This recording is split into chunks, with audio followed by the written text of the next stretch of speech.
नीता मगड़िया एक बार फिर उपस्थित हो गई हूँ। मैंने अपनी ज़िंदगी में बहुत सारे एग्ज़ाम दिए, लगभग मैं 20 साल से तो कंटिन्यू पढ़ी रही हूँ। आफ्टर मैरिज हमेशा पढ़ती रही, कभी कौन सी एग्ज़ाम दी, कभी कोई डिप्लोमा की, कभी कोई डिग्री की, कभी कौन सी, कभी कौन सी, कभी कौन सी, इस तरह से करते करते आज भी मैं पढ़ रही हूँ और एग्ज़ाम दे रही हूँ।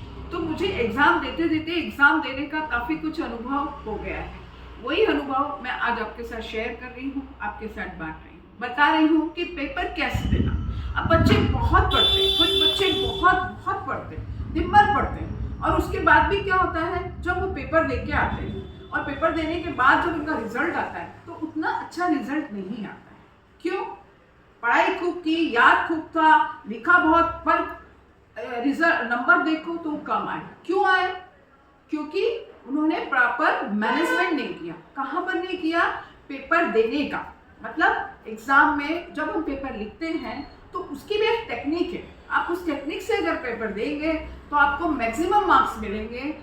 वो मैं एग्जाम्पल के रूप में मैं बताना चाहती हूँ कि अगर जैसे 100 नंबर का पेपर है और उसको अपन ने 3 घंटे में डिवाइड करना है, तो 100 नंबर के पेपर में क्या होता है, ज़्यादातर जो पेपर बनते हैं तो उसका ये एनालिसिस रहता है कि उसमें 5 क्वेश्चन को डिवाइड किया जाता है, और उन 5 क्वेश्चन को डिवाइड करने के बाद में अगर 2 नंबर के क्वेश्चन को तुम 20 नंबर के हिसाब से लिखोगे तो नंबर तो उतने ही मिलेंगे। कितने?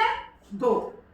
चाहे आपने 20 पेज भर दिए हो या 10 पेज भर दिए। उसी तरह से अगर 20 नंबर का पेपर है और उसमें आपने 1 या 2 पेज लिखे हैं तो वो आपको चाह के भी एग्जामिनर नहीं नंबर देगा।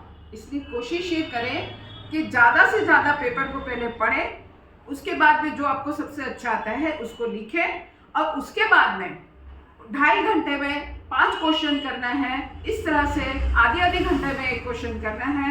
उस हिसाब से अपनी घड़ी पे टाइम सेट करें और उस टाइम को सेट करने के हिसाब से पेपर को लिखें, और आखिर में 5 मिनट पहले वापस से एक बार उसको रीचेक करें और उसके बाद पेपर सबमिट करें।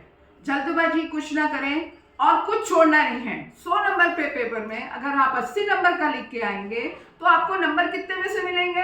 80 में से।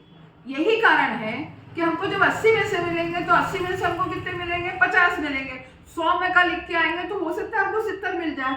बस यही टेक्निक है जिसको हमको डेवलप करना है, और उसको अगर हम डेवलप करते हैं तो जितना हमको आता है उससे अधिक हमको मार्क्स आएंगे, हमको ज़्यादा से ज़्यादा मार्क्स एग्जाम में आएंगे। और यही टेक्निक मैंने तैयार की है जो आपके साथ शेयर की है। धन्यवाद। हरिओम।